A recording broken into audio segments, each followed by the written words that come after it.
It's more brand storytelling, keeping yourself top of mind, really, because these purchases are likely to be more considered and need a bit more time. You're listening to the Keep Optimizing podcast to increase your traffic, improve your conversion rates, and grow your profits. Hello and welcome. I'm Chloe Thomas, the host of this Marketing Focus podcast. If you're not familiar with our format, well, each month we focus on a different marketing method. Could be email, like this month, or SEO, or Facebook ads. And each week I interview a different marketing expert to explore the latest advice on making it work for you. A huge thank you today to Hannah Hooton from Genie Goals for introducing me to today's guest. Thank you, Hannah. Now, this month we are all about email marketing. It's a month I always look forward to. Obviously, I look forward to all our topics, but in another life, I think I might well have been an email marketing specialist myself. So I love hearing about the latest tips and tactics. And plus, email is one area you really want to get singing for you this year, as it has the power to both bring in the sales and build strong relationships with your new and existing customers in order to bring in even more sales and much more. We're going to be exploring that through this episode and the next 4.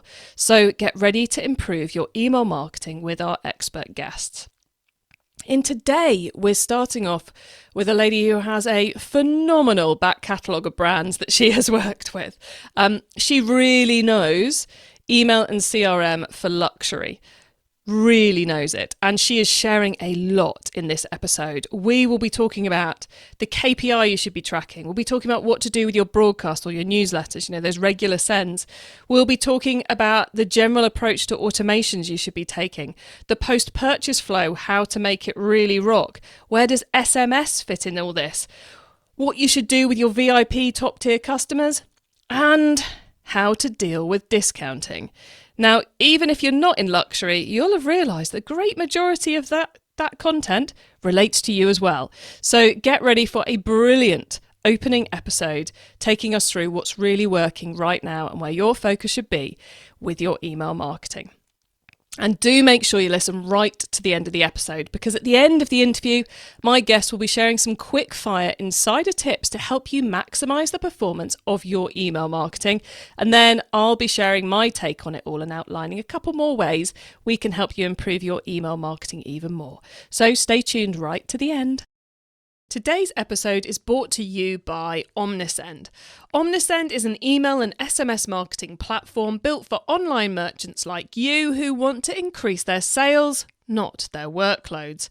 With Omnisend, you'll be launching pre-built e-commerce automations in no time, as well as intuitively segmenting customers based on their shopping behaviour, and even trying out SMS or push notifications, all from the same platform. More than 80,000 e-commerce brands use Omnisend to drive sales and build better customer relationships, converting their customers with quick-to-create, highly relevant emails and texts. The best part? You can get 30% off Omnisend for your first 3 months right now, but only when you visit keepopt.com/Omnisend, with Omnisend spelt OMNISEND. Go to keepopt.com/Omnisend now to save. It's finally live, Chloe's e-commerce club. Yes, my new free online club where the whole Keep Optimizing audience and our experts can come together. The point of the club is to help you all improve your e-commerce businesses and to help you solve your marketing challenges, learn more tactics, and much more. We are starting simple and focusing on that core aim of helping us all get through this challenging year in the best way possible. But we've got lots lined up for the coming months, and I'm sure we'll add more things into the club based on your needs and feedback. It really is a club all about you and supporting your business. And yes, I will personally be there hanging out and helping you Monday to Friday. So, how can you join me in the club? Well, just go to keepopt.com/club. It's totally free to join, so come and join me and hundreds of our listeners at keepopt.com/club. Today I'm chatting with email marketing expert Hannah Spicer. Hannah has been helping luxury brands to sell more online, especially with their email marketing since 2004, including roles at Harvey Nichols, Stella McCartney, De Beers and Kurt Geiger. What an impressive list. She now runs her own consultancy, Hannah Spicer Consulting, specialising in email marketing for, quite frankly, an equally impressive list of luxury and fashion brands. Hello, Hannah. Hi, thank you so much for having me. I'm a big fan of the podcast. Delighted to be here. Oh, we love having a fan on the show. But it's brilliant to have you on, because often in these episodes we end up getting into different techniques, but we neglect the fact that there's so many different sectors in the e-commerce space, and luxury is certainly a really different one. So I'm looking forward to talking about that. But first off, how did you end up in e-commerce and email marketing? So my first job after university, I studied English at university, and my first job after that was in the press and marketing department at Harvey Nichols. And I worked my way up from kind of an administration role to writing for for their editorial website. So this was purely just articles. There was no such thing as e-commerce at Harvey Nichols, at least anyway. And then I was lucky enough to get involved in the build of their very first e-commerce site, and was doing everything from deciding what packaging we should have, to wireframing the customer journey, to writing all the product descriptions, so a bit of everything. And I worked across, more generalist roles, so across e-commerce, email, and then managing agencies across the performance channels. I did similar roles after that at Stella McCartney, De Beers and Monica Vinader, and then I focused purely on email and CRM for 3 years at Kurt Geiger, before starting my own business, doing the same thing with small to medium brands. Nice. And it was such an amazing time to be in e-commerce, the early 2000s. I always call it as being a bit like the kid in the candy shop, because everything was up for grabs and it felt competitive back then, but it was so quiet compared to now. Inboxes were quieter, Google search was quieter. It's a different world. It was, and we were learning everything from scratch. So we were working with agencies, but really they were educating us. We didn't know anything about paid search or organic search. They were kind of taking us with them and educating us as we went. So yeah, it's fascinating. Amazing time. Anyway, before we go into like a massive reminiscence of the noughties, let's talk email marketing for luxury brands.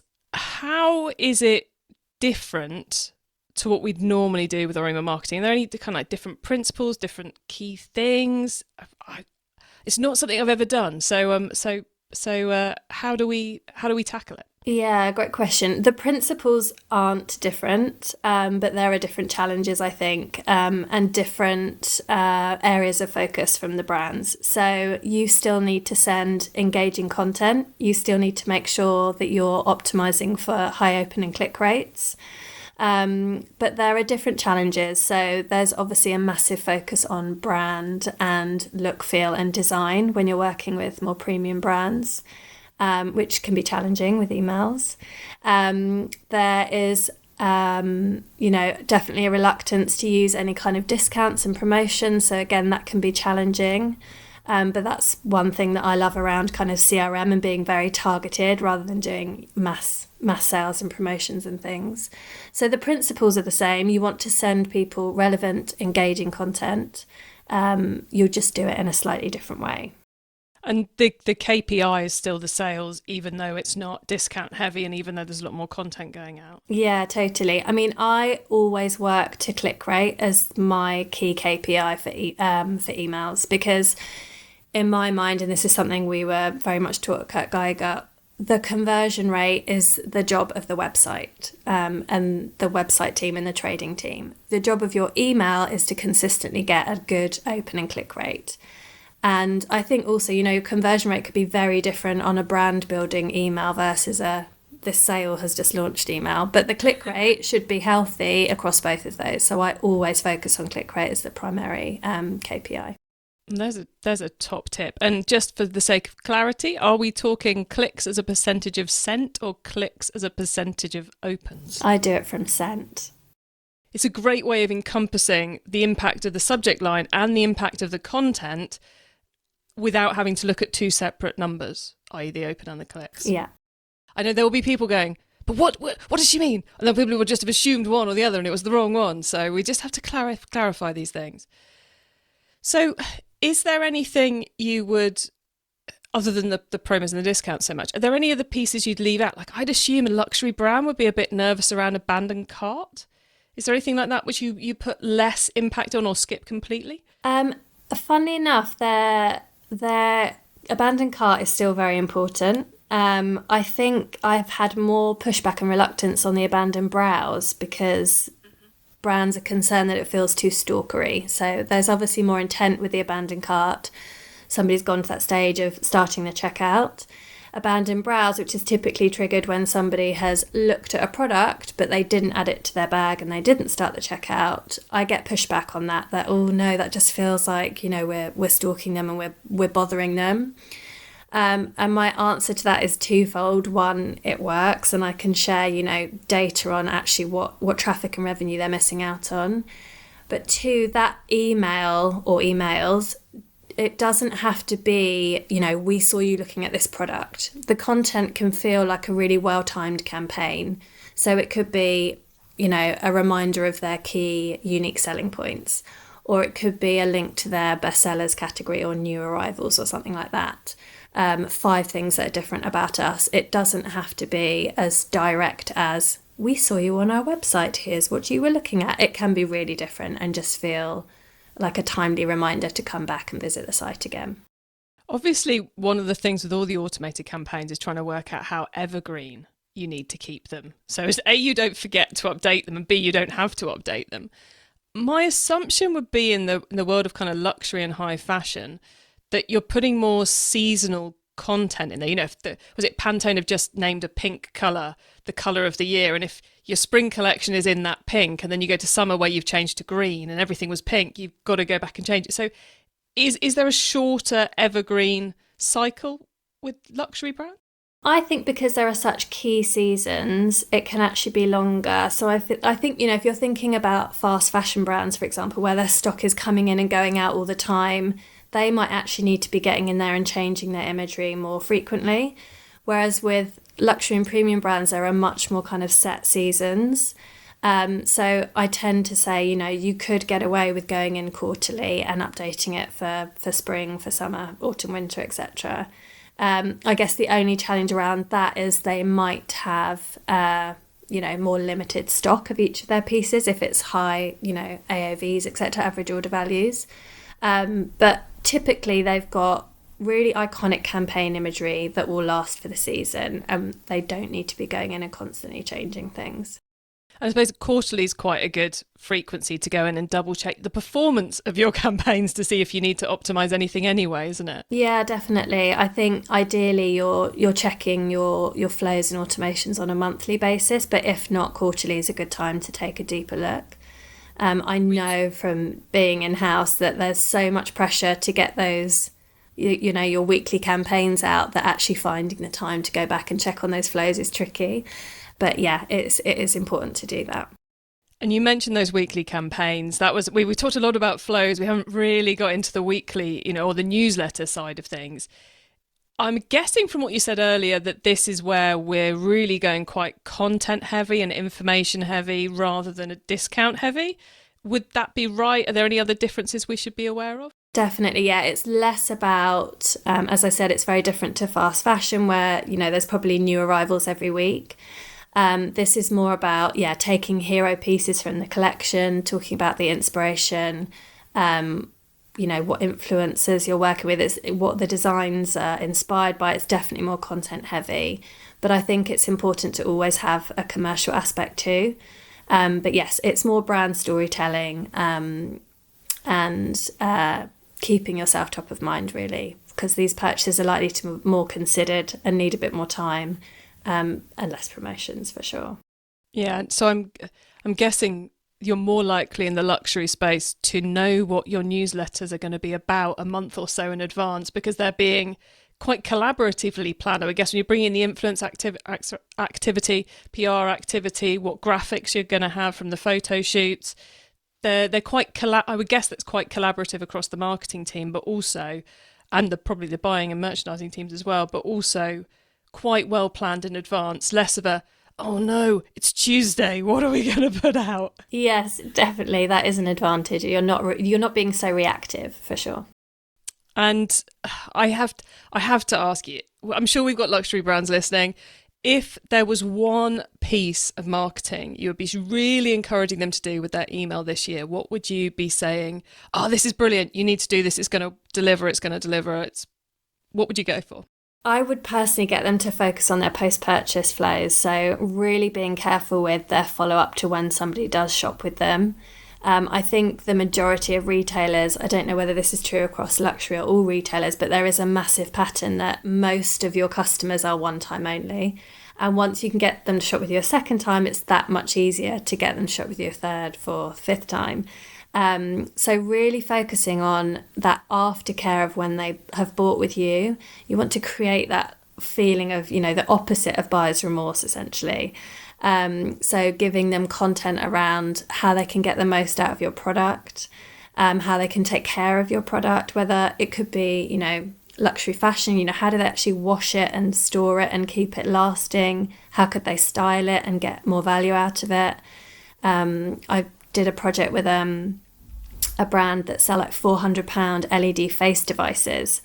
So they're to kind of improve your skin condition and help with anti-aging, etc. So that's a really considered purchase, and it's a new piece of technology. So that we did so much work in that post-purchase flow of a different flow for every single device, linking to videos of how to use it, how to put it on for the first time, how do you fit it into your weekly and daily skincare routine. There's so much you can do there to kind of inspire them and inform them of how to get the most out of their product. And then also I think feedback is really important. I do get pushback from some luxury brands in terms of they don't think that customer reviews are quite right for them, and I appreciate it's not for everybody. I don't think Gucci need customers saying love this dress because they're kind of they're setting what's cool, but I still think having an opportunity to ask your customer for feedback, whether it was about the item or it was more about their kind of customer experience on your website and the purchase and the delivery, etc. I think that's really important. Customers want to feel listened to, especially if they're spending a lot of money with you.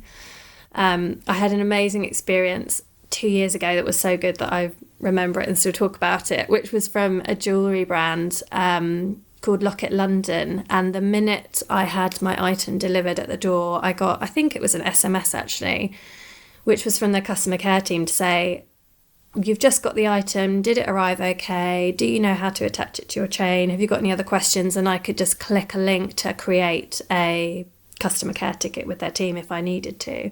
That was incredible. Like that use of different channels and that timeliness and that feeling of a very direct and personal communication was just amazing and so good as a post-purchase experience. And then I think also obviously thinking about the timeliness of then following up with potential personalised recommendations for what else they might like, what else would complement the piece that they bought.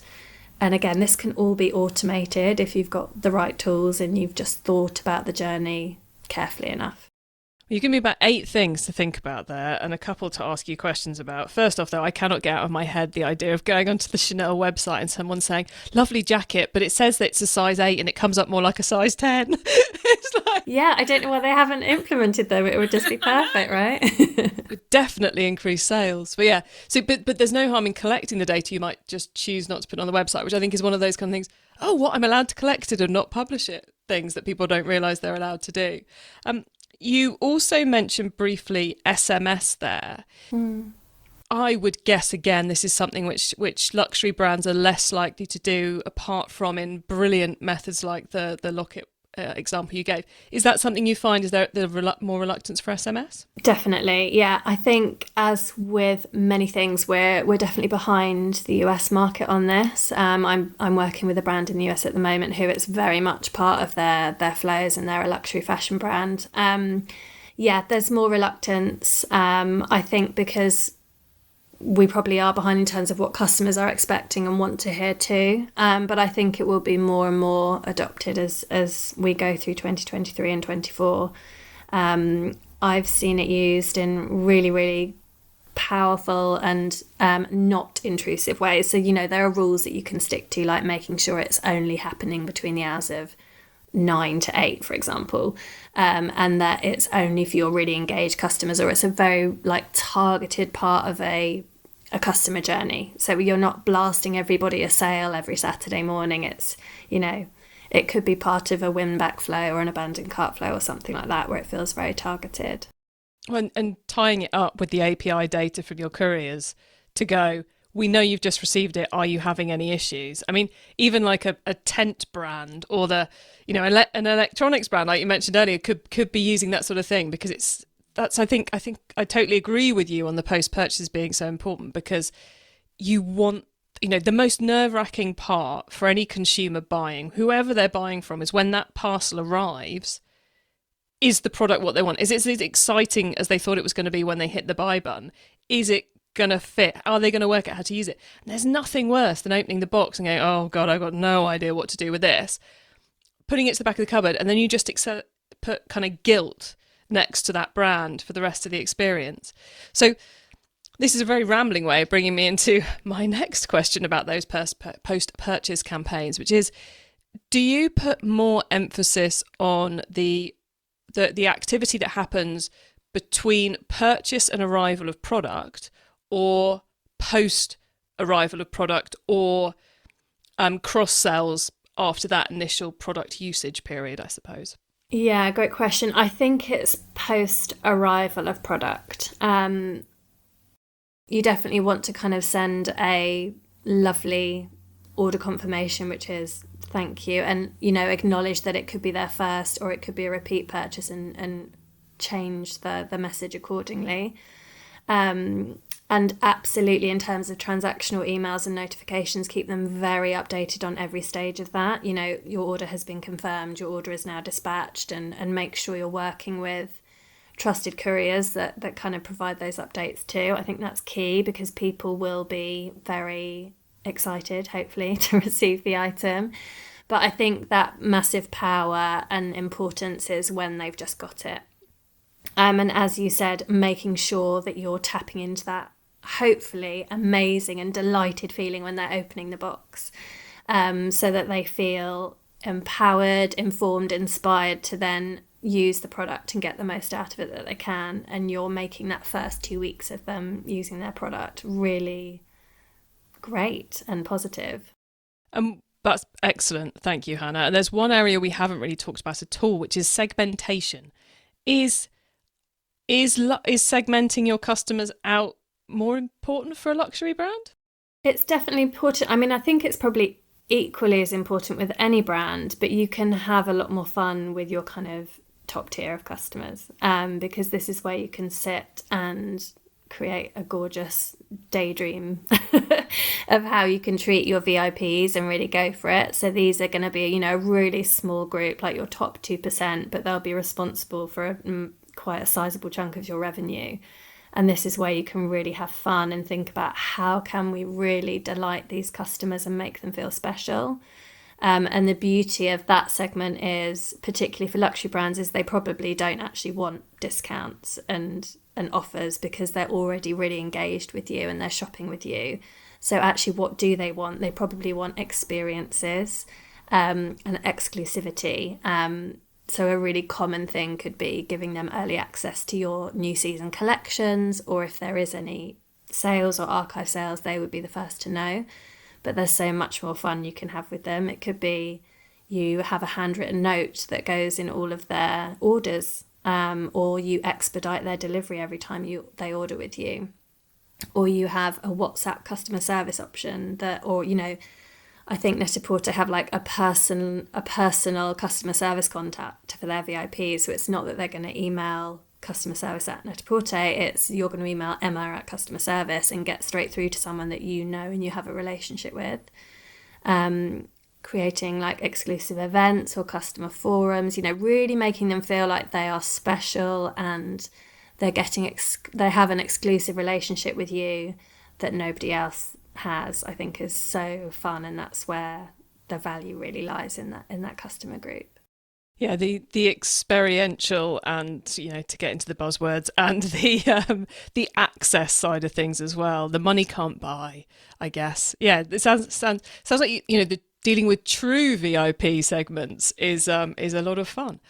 Hannah, before we move on and head in the direction of the insider tips, is there any last piece of advice you'd have for someone looking to improve the email marketing at a luxury brand? I think one key thing is to not avoid offers altogether. So I think there's definitely reluctance from luxury brands to say, well, we can't discount, we never discount. I think the whole beauty of CRM is that you can, but it always feels targeted and exclusive. So rather than being a brand that does, we're doing 25% off everything for Black Friday, actually what you're doing is making sure you have a really compelling offer for your lapsing customers in your win-back flow, which is so worth doing because it's always more cost effective to reactivate a lapsing customer than acquire a new one. So that's going to feel very exclusive, targeted, a limited time only. It's an exclusive code. Same as you could introduce, and I'm definitely not anti-welcome offers either for luxury brands. I still think you want to grow your database and you want to convert subscribers to customers. So I say it's relevant, it's targeted, it's for a reason. So don't be afraid to still use promotions, but just do it in a way that makes sense for your brand. Excellent advice, and really good given how many times we said no promotions during the episode as well. So thank you, Hannah, for all of that. It's been great picking your brains about luxury brands and their email marketing. Listeners, remember to stay tuned right to the end so you don't miss out on Hannah's insider tips on email marketing, as well as my suggestions for more free resources to help you improve things even further in your business. Today's episode is brought to you by Omnisend. Omnisend is an email and SMS marketing platform built for online merchants like you who want to increase their sales, not their workloads. With Omnisend, you'll be launching pre-built e-commerce automations in no time, as well as intuitively segmenting customers based on their shopping behaviour, and even trying out SMS or push notifications, all from the same platform. More than 80,000 e-commerce brands use Omnisend to drive sales and build better customer relationships, converting their customers with quick-to-create, highly relevant emails and texts. The best part? You can get 30% off Omnisend for your first 3 months right now, but only when you visit keepopt.com/Omnisend, with Omnisend spelled OMNISEND. Go to keepopt.com/Omnisend now to save.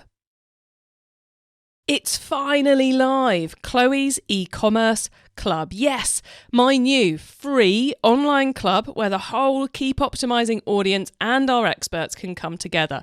The point of the club is to help you all improve your e-commerce businesses and to help you solve your marketing challenges, learn more tactics and much more. We are starting simple and focusing on that core aim of helping us all get through this challenging year in the best way possible. But we've got lots lined up for the coming months, and I'm sure we'll add more things into the club based on your needs and feedback. It really is a club all about you and supporting your business. And yes, I will personally be there hanging out and helping you Monday to Friday. So, how can you join me in the club? Well, just go to keepopt.com/club. It's totally free to join, so come and join me and hundreds of our listeners at keepopt.com/club. Okay, Hannah, so far we've gone deep into email marketing for luxury brands. Now, though, you get to wow us with your insider knowledge about the whole of email marketing. So for the following questions, your answer can be anything to do with email marketing, which of course does include luxury brand email marketing. So Hannah, are you ready for these? Ready, go for it. Okay, let's start with newbie advice. If we've inspired someone to take their first step, what do they need to know to give themselves the best chance of success? Yeah, I think such a key part of email marketing is choosing the right tool. And I am a massive fan of Klaviyo. Give them a plug there. If you're an e-commerce business, it is built specifically for e-commerce, but it's very easy to use, intuitive and powerful. So if you're getting started, I recommend getting a demo of that tool and getting under the skin of it. Once you're in there, there are also, blueprints of key flows that you should be looking at to get started in.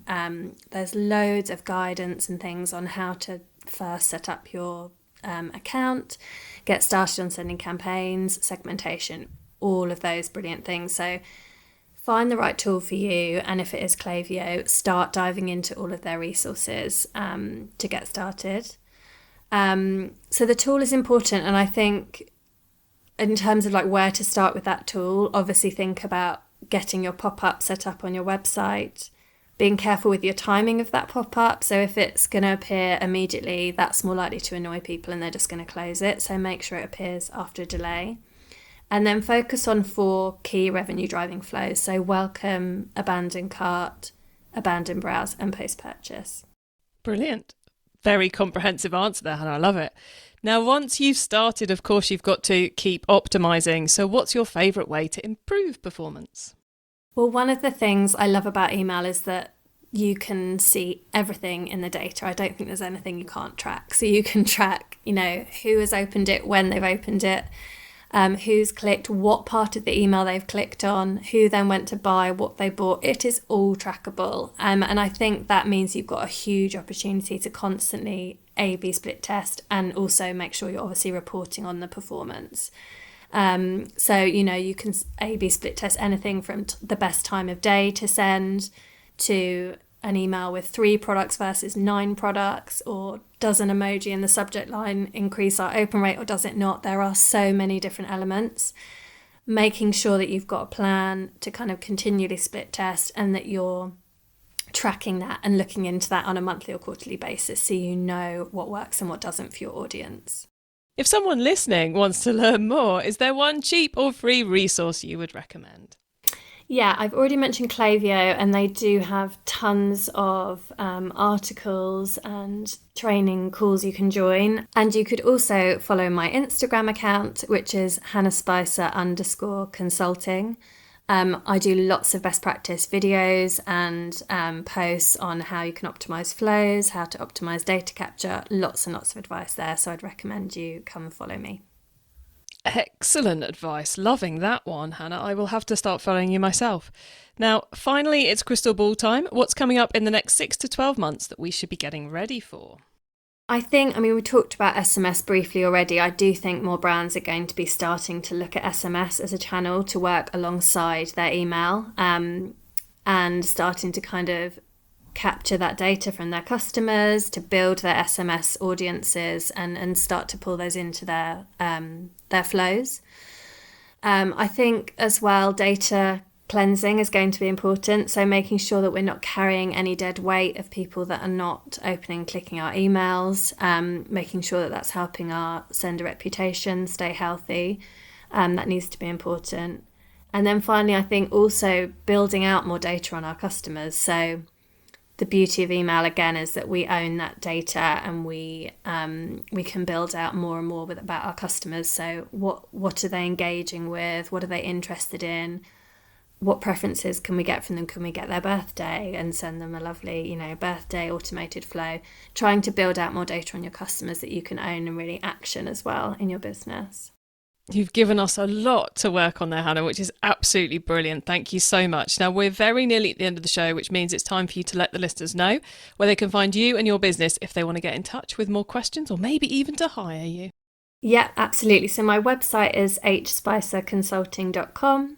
I'm on LinkedIn, Hannah Spicer, and I'm also a Soho Works member, so you can find me on that app too if you're on there. Marvellous. Well, thank you, Hannah. We will make sure links to all of that are in the show notes. And thank you so much for being on the Keep Optimising podcast today even, and being so generous sharing your email marketing expertise with us. It's been a pleasure chatting with you. Oh, my pleasure. Thank you for having me, Chloe. What a brilliant way to kick off our month of email activity. Brilliant. I think we almost covered everything there, didn't we? We went through so many bits and pieces. And Hannah really did bring excellent advice to it all.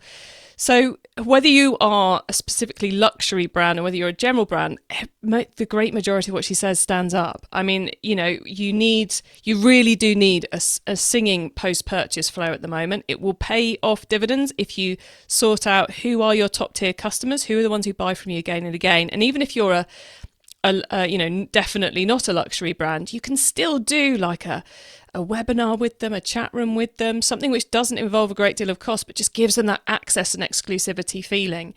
Considering when you do and don't discount, I think is a must for all brands these days. Obviously, it's hugely important for a luxury brand, but I think it's a must for all of you. Really consider if you need to be putting in that discount. And then just so much great advice, a brilliant way to kick us off for the month.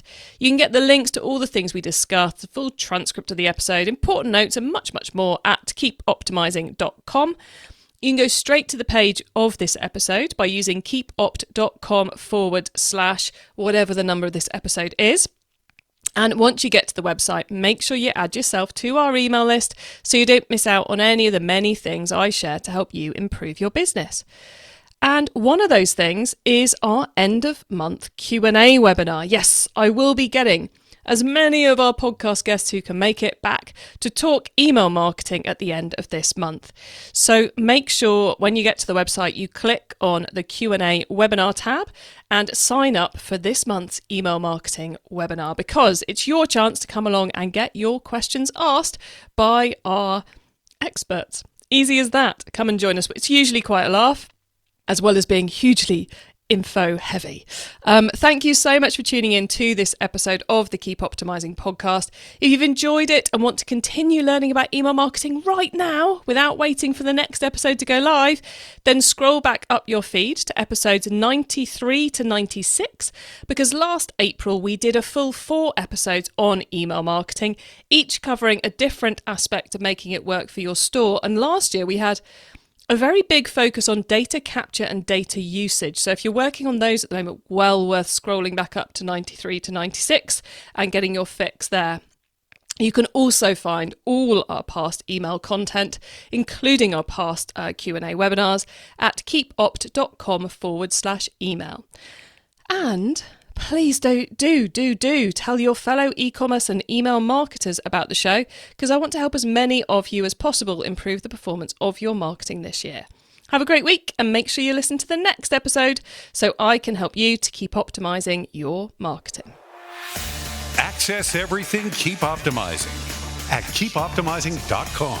That's with an S, not a Z.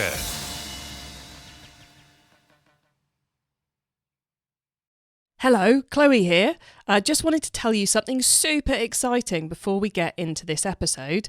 Chloe's e-commerce club is finally live. Yes, my new free online club where the whole Keep Optimising audience can come together to improve your e-commerce marketing is live. So how can you join me in the club? Well, just go to keepopt.com/club. It's totally free to join. So go on, hit pause and come and join me and hundreds of our listeners at keepopt.com/club. And then don't forget to hit play and listen to the rest of the episode.